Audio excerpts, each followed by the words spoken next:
Leviticus 7. The Law of the Offering. God continued teaching Moses about the offerings and how they should be handled. These instructions helped the priests and the people understand how to worship God properly. Then God spoke to Moses. The guilt offering is most holy. God said, It must be treated with care. God explained that the priests would receive a portion of certain offerings. This was part of how they were provided for, since they served in the tabernacle. God also gave more instructions about the fellowship offering. When anyone brings a fellowship offering to give thanks, they must include bread with their sacrifice. God said, some offerings were given as a way of saying thank you to God. Others were given as promises or special gifts. God told the people that these offerings should be eaten on the same day or the next day, depending on the type. Do not eat it on the third day. God said.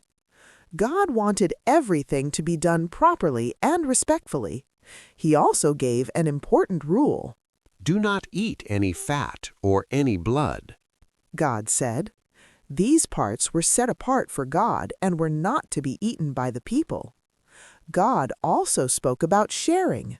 Bring the breast of the offering and the right thigh to the priest. God said, these portions were given to the priests as their share. Through all these instructions, God was teaching order, respect, and care in worship. Nothing was to be done carelessly. At the end, God reminded them that these were lasting instructions for all generations. God had given His people a complete way to worship Him, with respect, gratitude, and obedience. Listen for kids. God cares about how we worship Him. He wants us to be respectful, thankful, and obedient.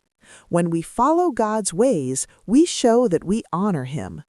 Worship is not just what we do, it's how we do it. The end.